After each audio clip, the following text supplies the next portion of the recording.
जय हिंद। आज हम लोग देखेंगे न्यूरॉन न्यूरॉन होता क्या है, कैसे काम करता है। ठीक, देखिए ये जो हमारा न्यूरॉन होता है, देखिए न्यूरॉन न्यूरॉन आखिर में होता है क्या। देखिए न्यूरॉन जो होता है ये हमारा क्या करता है, मैसेज को रिसीव करता है, हमारे ब्रेन तक पहुंचाने का काम करता है। देखिए कोई भी यानी देखिए न्यूरॉन हमारी हर जगह पाया जाए। जैसे मान लीजिए देखिए हमारे ये जो त्वचा है, अगर त्वचा पे आप पिन या सुई चुभोगे तो हमको दर्द होगा। दर्द होगा कैसे पता चलेगा, इसी के माध्यम से हमारा क्या होगा पता चलेगा। किसके माध्यम से, न्यूरॉन के माध्यम से हमारा पता क्या होगा। जैसे एग्जाम्पल आप मान लीजिए, आप अपने हाथ पे गर्म पानी डालिए, गर्म पानी डालेंगे तो आपको महसूस होगा कि हाँ पानी गर्म है। तो क्या करेगा, मतलब यही मैसेज को मतलब रिसीव कौन कराए, यही जो हमारा न्यूरॉन क्या करेगा, पूरा ब्रेन तक रिसीव ले जाने का काम कौन करेगा, हमारा न्यूरॉन। जैसे कि आप गर्म पानी जैसे डालेंगे, जैसे ही डालेंगे ऐसे हटा लेंगे हटाने का हटा लेंगे, यही हमारा क्या करता है, न्यूरॉन हमारा यही काम करता है। देखिए न्यूरॉन क्या होता है, इसमें मतलब एक एक्शन पोटेंशियल का एक काम होता है। एक एक्शन पोटेंशियल का काम होता है, वो क्या करता है, जैसे देखिए मतलब ये जो हमारा न्यूरॉन जैसे हमारा डेंड्राइट है, डेंड्राइट क्या करता है, जैसे देखिए यही सबसे मेन यानी कि प्राइमरी पार्ट इसका यही होता है। पहला पार्ट इसका यही होता है, यही से हमारा मैसेज रिसीव होता है। रिसीव होने के बाद हमारे ब्रेन तक जाता है, फिर ब्रेन में मैसेज आता है कि आप यहाँ से हाथ हटा लो, मतलब जल जाएगा, कुछ भी हो जाएगा, मतलब यहाँ से स्टार्ट होता है। ठीक, डेंड्राइट से। देखिए हमारा जो मतलब ये सेल बॉडी, जो हमारा सेल बॉडी क्या करता है, इस पूरा न्यूरॉन को कौन कंट्रोल करने का काम करता है, कौन, हमारा ये सेल बॉडी। आज इसमें न्यूक्लियस, सेल बॉडी के अंदर क्या पाया जाता है, न्यूक्लियस। न्यूक्लियस या सेल बॉडी हमारी क्या करती है, पूरा हमारे न्यूरॉन को कंट्रोल करने का काम करती है, हमारा न्यूक्लियस या सेल बॉडी। ठीक है, अब हम लोग बात करते हैं हमारा एक जोन। देखिए एक जोन क्या होता है, देखिए ये जो हमारा पतली सी मतलब लंबी शाखाएं जो कही है, पाइप सी, ये हमारी क्या है, एक जोन है। यही क्या करती है, मैसेज को आगे रिसीव करने का काम करती है। देखिए जब न्यूरॉन ऐसे ही कई हजार न्यूरॉन मतलब यहाँ से आपस में सटे होते हैं। फिर देखिए फर्स्ट न्यूरॉन क्या करेगा, दूसरे न्यूरॉन को मैसेज देगा, और दूसरा न्यूरॉन क्या करेगा, और ब्रेन तक ले जाने का पहुंचाने का काम करेगा, कौन, ये हमारा न्यूरॉन। अब हम देखिए बात करते हैं माइलिन शीट। माइलिन शीट क्या होता है, देखिए माइलिन जो शीट होता है ये क्या करता है, इसको मतलब कवरी कवरी मतलब ढका होता है इसको। जैसे एक जोन क्या होता है, ढका ढका रहता है। जैसे आपको एक एग्जाम्पल बता दे, जैसे एक नंगा तार लीजिए आप, फिर उसी पर मतलब एक और तार सटाएंगे, वो क्या होगा, फाल्ट हो जाएगा। फाल्ट होने में क्या होगा, जब उस पर मतलब करंट आपस में लड़ेगा, तार क्या होगा, गल कर पिघल या मतलब कुछ भी हो सकता है, टूट भी सकता है।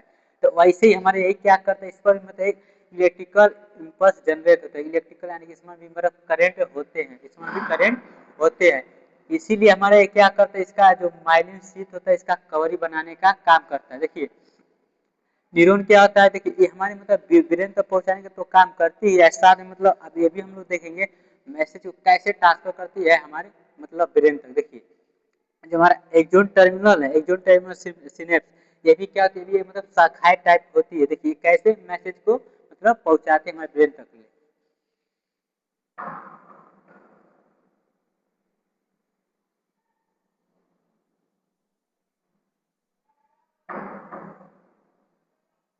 जैसे मान लीजिए हमारा एक टर्मिनल हो गया, आगे वाला भाग हमारा एक मतलब डेंड्राइट हो गया। जो हमारा इसमें देखिए सिनेप्स का मतलब किसी चीज का जुड़ना, ये हमारा क्या कहलाता है, सिनेप्स है। देखिए लेकिन सिनेप्स हमारा होता है पूर्ण रूप से जुड़ा नहीं होता है। देखिए पूर्ण रूप से हमारा जुड़ा नहीं है।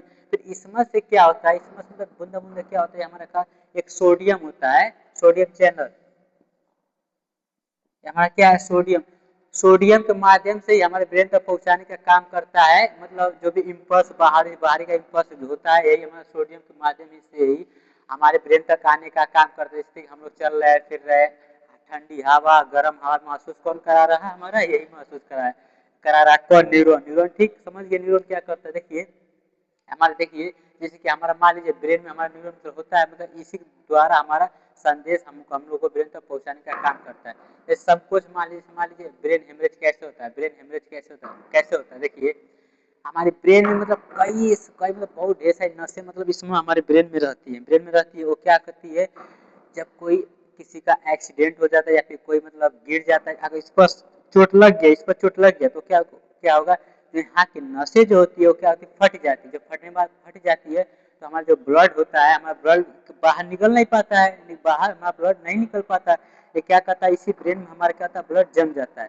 जमने के बाद हमारा क्या होता है, वही हो जाता है ब्रेन हेमरेज। जब हम की जब यहाँ की नस फट जाएंगी, जब जब नस फट जाएंगी जब ब्लड बाहर निकलेगा नहीं तो वो ब्लड क्या हमको इन्फेक्शन नहीं करेगा, वो इन्फेक्शन करेगा। इसीलिए जिसको ब्रेन हेमरेज होता है वो बचने को उसकी चांस बहुत ना के बराबर होती है, वो बचने का मतलब ना के बराबर होता है। मतलब ब्रेन हेमरेज अक्सर देखेंगे मतलब बचने का कोई उम्मीद ही ना होती, मतलब जो बच गया तो बहुत भाग्यशाली होता है।